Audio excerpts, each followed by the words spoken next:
Hello guys, ఈ రోజు మనం చూడబోయే anime I was reincarnated as the 7th prince episode 3. మర్చిపోకుండా కింద లైక్ చేయండి, సబ్స్క్రైబ్ చేయకపోతే సబ్స్క్రైబ్ చేసుకోండి, ఎందుకంటే అప్పుడే దీని తర్వాత వచ్చే ఎపిసోడ్స్ అన్ని నోటిఫికేషన్ వస్తాయి. సరే రండి, మనం టైం వేస్ట్ చేయకుండా ఎపిసోడ్ లోకి వెళ్దాం. ఎపిసోడ్ స్టార్టింగ్ లోనే ఆ అమ్మాయి అక్కడ భయపడి ఉంది. ఒక లీచ్ ఉంది. ఇది ఇక్కడ ఏం చేస్తోంది? ఏంటిది? ఇది ఏ రకమైన మాన్స్టర్? ఇది ఏమీ లేదు, ఇది ఒక చిన్న రకమైన మాస్టర్ మాత్రమే. దీన్ని నేను చూసుకుంటాను. దీని తర్వాత ఆ అమ్మాయి లాయిడ్ ని తాకి చెబుతుంది, నన్ను క్షమించు, నువ్వు ఇక్కడ నుండి వెళ్ళిపోవాలి అని నెట్టేస్తుంది. అక్కడ లాయిడ్ దూరం వెళ్ళడం మొదలు పెడతాడు. ఎందుకంటే ఈ అమ్మాయికి బాగా తెలుసు ఇలాంటి లీచ్ ఇది ఇలాంటి డేంజర్ లో ఏం చేయగలదు. ఎందుకంటే మామూలు మనుషుల వల్ల కూడా దీన్ని ఓడించడం సాధ్యం కాదు. నా వల్ల దీన్ని ఓడించడం కష్టం. అయినా అతని కోసం నేను కొంచెం టైం తీసుకోవాలి, ఎందుకంటే అప్పుడే అతను ఇక్కడ నుండి తప్పించుకోగలడు. దీని తర్వాత ఆ లీచ్ భయంకరంగా అటాక్ చేసి హీరియోని పగలగొట్టడం మొదలు పెడుతుంది. నేను అస్సలు ఇది ఇంత బలంగా ఉంటుందని నేను ఊహించలేదు. నేను తప్పించుకోపోయినా పర్లేదు, అతను తప్పించుకుంటున్నాడు అని ఆమె కూడా తప్పించుకోసాగింది. మరోవైపు లాయిడ్ కి ఏమీ అర్థం కాలేదు.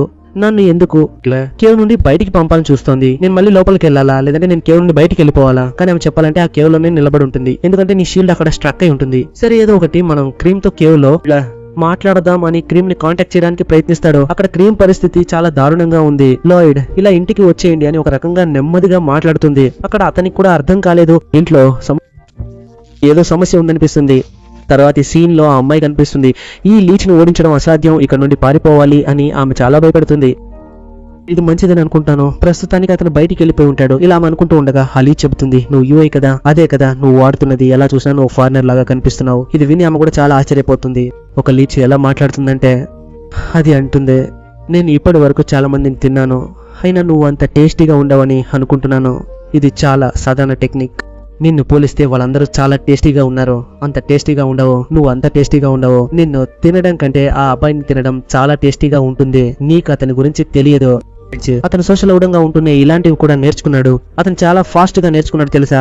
కానీ ఎలా చూసినా అతన్ని తాకడానికి నువ్వు నాతో పోరాడాలి అని అది కూడా భయంకరంగా దాడి చేయడం మొదలుపెట్టింది. అది కూడా తన షీల్డ్ అన్ని యాక్టివేట్ చేస్తుంది. అది కూడా వదలకుండా దాడి చేయడం మొదలు పెట్టింది. నేను ఎన్ని సంవత్సరాలు ట్రైనింగ్ చేశానో తెలుసా, అవన్నీ దాటి నేను దీన్ని బద్దలు కొట్టలేనని అనుకుంటున్నావా అని అది దాడి చేస్తూనే ఉండగా ఆ షీల్డ్ కూడా నా శక్తి నీకు అర్థమవుతోందా?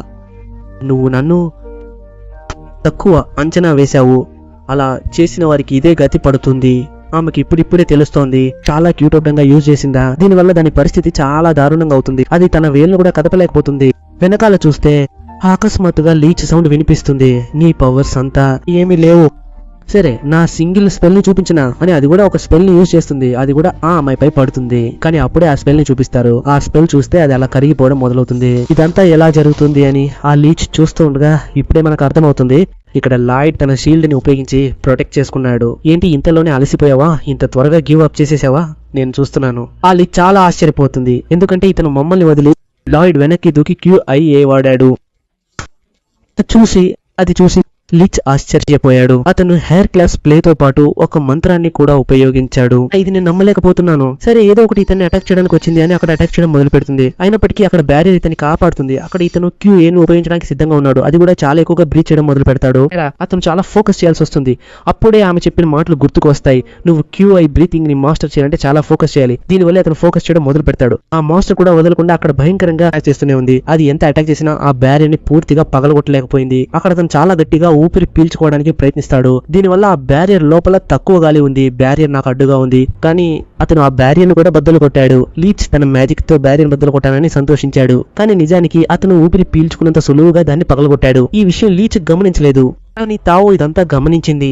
సోర్సరర్, నీ హద్దు ఇంతేనా? నిన్ను ఇక్కడే చంపేస్తాను అంటూ దాడి మొదలు పెట్టింది. రక్తం కారుతున్న లాయిడ్ చాలా వేగంగా తప్పించుకుంటున్నాడు. అక్కడ తావోకి ఈ టెక్నిక్ ఇలా ఎలా విఫలమైందో లీచ్ కి అర్థం కాలేదు. అతను శ్వాసతో భయంకరంగా దాడి చేస్తున్నప్పటికీ అవతలి వాడు తప్పించుకుంటూనే ఉన్నాడు. ఒక స్థాయికి మించి అవన్నీ అక్కడ అటాక్ చేయలేకపోయాయి. అక్కడ లాయిడ్ అంటాడు, నువ్వు నీ టార్గెట్ ని కూడా అటాక్ చేయలేకపోయావు కదా, సరే పర్వాలేదు, ఇప్పుడు నా వంతు. ఇప్పుడు రెండింటిని కంబైన్ చేయాల్సిందే. మనం విని QA ని అక్కడ అతను వాటిని కలిపి ఒక కొత్త శక్తిని సృష్టిస్తాడు. అతను దాన్ని సన్నగా అవ్వమని చెప్పగానే అది చక్రంలా మారిపోయింది. దాన్ని విసిరినప్పుడు అది భయంకరంగా దాడి చేస్తూ అన్నింటినీ చీల్చుకుంటూ వెళ్తుంది. ఇది కూడా సరదాగానే ఉంది. నాకు ఇంకా సరదా కావాలి, ఈ సరదాలో నా అనుభవం ఇంకా పెరగాలి అని అతను విసురుతూ కొడుతూ ఉండగా ఆ లీచ్ కి అక్కడ ఏమీ అర్థం కాలేదు. ఈమె ఎవరు? ఈమె అతని పిచు వాడుతున్నాడా, లేదంటే ఇది మంత్రమా? కానీ ఇది మంత్రంలా లేదే, ఇతను మాంత్రికుడు కాదు. అసలు ఇతను ఎవరు? అక్కడ లాయిడ్ కూడా దాన్ని ఇంకా సన్నగా పదునుగా చేయాలి అని చెబుతూ దాన్ని విసరడం మొదలు పెట్టాడు. ఇతను దీన్ని ఎలా వాడుతున్నాడు? నాకేం అర్థం కావట్లేదు. నన్ను మించిపోయాడా? అసాధ్యం. భయంకరమైన షీల్డ్ని సృష్టించి లోపలికి వెళ్ళడం మొదలు పెడుతుంది. అయినా కూడా లాయిడ్ అక్కడ వదలకుండా దానిపై ఒక దెబ్బ కొట్టగానే ఆ షీల్డ్ కూడా 2 ముక్కలైపోతుంది. ఇతను నన్ను ఎలా ఓడించగలిగాడు? ఇది అసాధ్యం కదా అని అది కూడా అక్కడి నుంచి వెళ్ళిపోతుంది. ఈ పక్క లాయిడ్ నేను గెలిచేశాను అంటాడు. ఆ తర్వాత వాళ్ళ ఆ ట్రెజరీని చూస్తారు. ఆ ట్రెజరీలో ఒక తుప్పు పట్టిన కత్తి మాత్రమే ఉంటుంది. నువ్వు చాలా అలసిపోయావు అనుకున్నాను, కాబట్టి విశ్రాంతి తీసుకోవడం మంచిది. సరే, నేను ఈ బ్లేడ్ ని ఇలా దీన్ని ఉంచుకోవచ్చు కదా. కానీ అకస్మాత్తుగా ఆ ప్రదేశం అలా వణకడం మొదలు పెట్టింది. అవును, ఈ ప్రదేశం ఇలా ఎందుకు వణుకుతోంది? అదా, అది ఏమీ లేదు. ఇప్పుడు మనం నిధిని తీసుకున్నాం కదా, అంటే ఇక్కడ ఇంకొక కొత్త నిధి రాబోతోంది, అంటే ఇక్కడ ఒక కొత్త డెంజన్ ఏర్పడబోతోంది. కానీ లాయిడ్ కి అర్థమైపోయింది ఇక్కడ ఉన్న విషయాలతో చూసి దీన్ని గమనించి కొత్తగా ఏర్పడబోతోందని. అందుకే అతను ఈ బాక్స్ ని తీసుకోవడానికి ప్రయత్నించడం లాంటివి ఏమీ చేయడు. అక్కడి నుండి ఎలాగోలా తప్పించుకుని బయటికి వస్తారు. బయటికి రాగానే డావ్ అంటుంది, నువ్వు చాలా మంచి పని చేశావు తెలుసా, కానీ నువ్వు చివరిగా ఒక మ్యాజిక్ ఉపయోగించావు కదా, అది ఏమిటి అని డావ్ వేరే విధంగా ఆలోచిస్తూ ఉంటుంది. అదా, నాకు సరదాగా అనిపించింది. సరే, నాకు పని గుర్తొచ్చింది, వెళ్ళాలి అని అతను వెళ్తుంటే ఆమె చివరిగా ఒక అటాక్ చేసావు కదా, అదేంటి? ఆ QI బ్లేడ్ అటాక్ చాలా వేరే లెవెల్లో ఉంది. అది నేను చేయలేను, కానీ నేను ఆ టెక్నిక్ ని నేర్చుకుంటాను. ఫ్యూచర్లో నేను కూడా దాన్ని ఉపయోగిస్తాను. అప్పుడే కదా నేను నీకు తగిన అమ్మాయిగా ఉండగలను. నువ్వు ఖచ్చితంగా అది చేయగలవు, నువ్వు దాన్ని నేర్చుకోగలవు. దీని తర్వాత లాయిడ్ వెళ్ళిపోతాడు. ఆమె ఆలోచిస్తూ ఉంటుంది, నేను నా జీవితంలో ఇంత హ్యాండ్సమ్ అబ్బాయిని ఎప్పుడూ చూడలేదు, అది కూడా ఈ డంజన్ లో నాకు దొరికాడు. కానీ అప్పుడే ఆమెకు ఒక విషయం గుర్తొస్తుంది, ఏ లాయిడ్, నేను నిన్ను ఎలా కాంటాక్ట్ చేయాలి? కానీ అప్పుడే ఆమె గమనిస్తుంది అతను వెళ్ళిపోయాడు. నెక్స్ట్ సీన్ లో లాయిడ్ కూడా రంగ్రిమ్ పరిస్థితి కూడా చాలా దారుణంగా ఉంది. అతని తల అక్కడ వాచిపోయి ఉంది. అదా, ఏమిటంటే ఆ మీట్ చాలా భయంకరంగా ఉంది. నేను సరిగ్గా స్వాట్ ఫైట్ చేయలేదు కదా, అందుకే నువ్వు ఎందుకు ఇంత బలహీనంగా ఉన్నావు అని నన్ను కొట్టారు. నేను బలపడాలని అనుకున్నాను, అందుకే నా పరిస్థితి అయ్యింది. ఓ అలాగా, నువ్వు కంగారు పడకు అని అతను ఓదారుస్తూ ఉంటాడు. నెక్స్ట్ సీన్ లో అతను ఆ బ్లేడ్ పై కూడా రీసెర్చ్ చేయడం మొదలు పెడతాడు. ఎందుకంటే ఆ బ్లేడ్ మామూలు బ్లేడ్ కాదు, ఎందుకంటే దానిపై ఇన్సైట్మెంట్ కూడా ఉంది. ఎందుకంటే ఇది మామూలు విషయం కాదు. ఇన్సైట్మెంట్ ఉపయోగించి ఒక మామూలు స్వాడ్ ను మనం చాలా స్ట్రాంగ్ గా మార్చగలం. అందుకే దాన్ని తీసి ఆ బౌల్లో వేసి రీసెర్చ్ చేయడం మొదలు పెడతాడు. అక్కడ చాలా వెస్ట్ బ్లేడ్లను ఉపయోగించి దానిలో ఏమి ఉందో కనుగొంటాడు. లోపల ఆయిల్, సిల్వర్, హెమ్టైట్ అని ఇంకొక వస్తువు ఉంది. ఓ, ఇవన్నీ దీనిలో ఉన్నాయా? ఇవేనా ఈ మాస్టర్ స్వాడ్ ను తయారు చేస్తున్నా? ఇవన్నీ సూపర్ ఆరానా? కానీ మనం కంగారు పడాల్సిన అవసరం లేదు, మన దగ్గర డంజన్ కోర్ ఇంకా ఉంది. కాబట్టి మనం దీన్ని మళ్ళీ నా లక్ష్యం ఇంకా ఉంది, కాబట్టి మనం ఏం చేయగలం?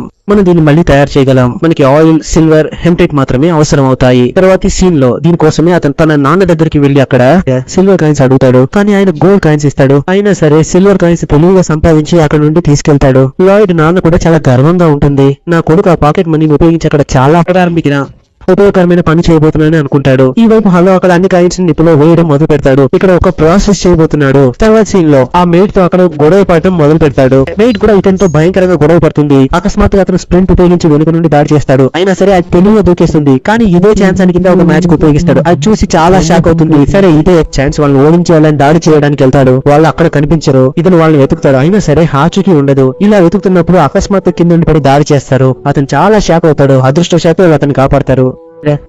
తర్వాత సీన్ లో అతను అడిగిన ఆయిల్ దొరుకుతుంది. నిజంగా ఇది నాకేనా అని అడుగుతాడు. అవును నీకే, ఆ రోజు నువ్వు బలహీనంగా ఉండటం చూసి బాధపడ్డాను, ఇప్పుడు పర్వాలేదులే అంటుంది. కరెక్ట్, నువ్వు నీ పాత స్థితికి వచ్చావు, ఇప్పుడే నాకు చాలా సంతోషంగా ఉంది. అక్కడ వీళ్ళు కూడా ఒక సెకండ్ ఆలోచించడం మొదలు పెడతారు. ఇప్పుడు ఇతను 10 సంవత్సరాల వయసులో ఉన్నాడు. దీనివల్ల ఇప్పుడు సోషల్ యూజ్ చేయగలుగుతున్నాడు. స్వర్డ్ మ్యాన్షిప్ ని కూడా భయంకరంగా చేస్తున్నాడు. ఇతను ఖచ్చితంగా నైట్ అవ్వగలడు. సరే నేను వెళ్ళి వస్తాను, వచ్చి నేను మీకు చూపిస్తాను అని పరిగెత్తడం మొదలు పెడతాడు. సరే, నువ్వు ఏదో ఒకటి వండబోతున్నావు అని అనుకుంటున్నాను, అదైపోతే నాకు చూపించు. ఈ వైపు అతను వచ్చి అన్ని ఆయిల్, సిల్వర్, హెమ్టైట్ అన్నిటినీ వేసి అక్కడ అది చేయడం మొదలు పెడతాడు. తరువాత సీన్ లో అతను తన వదిన దగ్గరికి వచ్చి అక్కడ ఒక ఆచారం కోసం చాలా కత్తులు అడుగుతాడు. ఓహ్, నీకు ఆచారం కోసం కత్తులు కావాలా? అయితే నువ్వు మా దగ్గర నుండి తీసుకోవచ్చు. మన దగ్గర నమ్మకమైన గాడ్స్ బాగా ఉన్నారు, వీళ్ళు నీకు ఖచ్చితంగా ఇస్తారు. కానీ ఇది వింటున్న ఆ సోల్జర్స్ అంత సంతోషంగా లేరు. వాళ్ళ లీడర్ అంటాడు, నేను ఆ కత్తిపై ఎంచాన్మెంట్ చేయబోతున్నాను, నువ్వు ఎంచాన్మెంట్ చేయబోతున్నావా? అది చాలా కష్టమైన విషయం. అక్కడ ఇది వింటున్న వాళ్ళు కూడా ఒకలా అయిపోతారు. ఎంచాన్మెంట్ చేసి ఇతను అన్నిటినీ చేయబోతున్నా చాడా, ఎందుకంటే ఒక చిన్న పిల్లాడు ఇవన్నీ చేయలేడు అని వీళ్ళందరూ ఆలోచిస్తుంటారు. ఇప్పటి వరకు ఈ న్యూస్ కత్తులు అన్ని కొనాలి, అంతలోపు ఇవన్నీ అయిపోతాయా? వీళ్ళు ఏమీ చేయలేకపోతున్నారు. ఎందుకంటే రాజు కొడుకే అక్కడ చెప్పినప్పుడు వీళ్ళు వినాలి. కానీ ఆల్బర్ట్ కి అక్కడ పూర్తి నమ్మకం ఉంది, లాయిడ్ దీన్ని ఖచ్చితంగా చేసి ఉంటాడు. కానీ అక్కడ ఉన్న సోల్జర్స్ అందరూ ఒక రకంగా మాట్లాడడం మొదలు పెడతారు. ఇవన్నీ వింటున్న గ్రిమ్ కి చాలా కోపం వస్తుంది. లాయిడ్ గురించి వీళ్ళకి ఏం తెలుసు? తర్వాత సీన్ లో లాయిడ్ గ్రిమ్ అక్కడ వచ్చి ఎంచాన్మెంట్ చేయాలని అక్కడ గ్రిమ్ కూడా అంటుంది, మనం దీన్ని త్వరగా చేయాలి, వాళ్ళ ముఖంపై మసిపోయాలి. ఓహ్ అలాగా, అయితే నేను చూసుకుంటాను అని అతను చాలా స్పెల్స్ వేయడం మొదలు పెడతాడు. ఇప్పుడు ఆ కత్తి అప్పుడే విరిగిపోతుంది. నేను ఎంత పవర్ పెంచినా ఈ కత్తి తట్టుకోలేకపోతుంది అని అతను అంటాడు. మీరు దాని గురించి కంగారు పడకండి లాయిడ్ సమా, మీరు దీన్ని బాగా పవర్ చేయాలి అని అది కూడా చెప్పి వచ్చి వీళ్ళు కొద్దిగా చేయడం మొదలు పెడతారు. అయినప్పటికీ అది విరిగిపోతూనే ఉంటుంది. కానీ ఫైనల్ గా వీళ్ళు చేస్తూ చివరికి ఒకదాన్ని ఎలాగోలా తయారు చేస్తారు. ఇదే విధంగా అక్కడ రాత్రి నుండి ఉదయం వరకు ఇది అక్కడ రాబర్ట్ దగ్గరికి కూడా అతను కత్తిని తీసుకొచ్చి చూపిస్తాడు. ఫైనల్ గా మేము చేసేసాం. ఏంటి 120 నుంచి కేవలం 50 మాత్రమే మిగిలాయా? నన్ను క్షమించండి, నేను అనుకోకుండా అన్నింటినీ పగలగొట్టేశాను. ఇక్కడ అతను మనసులో అనుకుంటున్నాడు, నేను 80 వాటిని చాలా ఎక్సైట్ అయ్యి చాలా స్పెల్స్ వేసి పగలగొట్టేశాను, అందుకే మా పరిస్థితి ఇలా అయింది. అక్కడ ఆల్బర్ట్ కూడా చాలా షాక్ అవుతున్నాడు. ఇది చాలా కష్టమైన విషయం. ఇన్సైన్మెంట్ చేయడంలో 10% మంది మాత్రమే దీన్ని సక్సెస్ చేయగలరు. అందులోనూ ఇతను 50 స్ట్రోక్లతో దూరం చేశాడు. అది పెద్ద విషయమే, అది కూడా ఈ వయసులో. అక్కడ ఉన్న సోల్జర్స్ కూడా ఆ స్వాడ్ ని తీసుకుని చూస్తున్నారు. ఇది చూడడానికి అమేజింగ్ గానే ఉంది. ఇక్కడ ఇంకొకటి అంటున్నాడు, ఇది అంత గొప్పదేమీ కాదు, ఇతను అబద్ధం చెప్తున్నాడని అనుకుంటున్నాను. ఏదో ఒకటి, మనకు స్వాడ్ మళ్ళీ దొరికింది కదా, అది లాభమే. ఇదంతా వింటున్న ఆ మెయిడ్ చాలా కోపంగా ఉంది. ఈ వైపు అతను ఆ స్వాడ్ ని లోపల పెడుతున్నాడు. కానీ లోపల పెడుతున్న ఆ వస్తువు చూస్తే అది ఒక ముక్క. ఇదంతా చూస్తున్న క్రిమ్మం అంటుంది, మా సామర్థ్యం ఇప్పుడు మీకు అర్థమైందని అనుకుంటున్నాను. సీన్ లో అక్కడ లాయిడ్ అంటున్నాడు, మనం దీన్ని టెస్ట్ చేయగలమా? ఓహ్ అలాగా, అయితే మనం చేయొచ్చు. ఎందుకంటే అప్పుడు అతను ఆల్రెడీ మాస్టర్ని చంపాలని చెప్పాడు, అందుకే వెళ్ళి చూడాల్సిందే అతనికి. ఇది వింటున్న లాయిడ్ కూడా చాలా ఎక్సైట్ అవుతాడు. ఇక్కడ ఈ ఎపిసోడ్ ముగుస్తుంది. మర్చిపోకుండా కింద లైక్ చేయండి. ఈ ఎపిసోడ్ ఎలా ఉందో కింద కామెంట్ లో చేసి చెప్పండి. ఒకవేళ మీరు సబ్స్క్రైబ్ చేయలేదా, సబ్స్క్రైబ్ చేసుకోండి. అప్పుడే దీని తర్వాత వచ్చే ఎపిసోడ్స్ నోటిఫికేషన్ గా వస్తాయి. వీళ్ళు ఈ వీడియోని ఇక్కడే ముగించారు కాబట్టి నేను కూడా ఈ వీడియోని ఇక్కడే ముగిస్తున్నాను. మిమ్మల్ని నెక్స్ట్ ఎపిసోడ్ లో కలుస్తాను. చూసినందుకు ధన్యవాదాలు.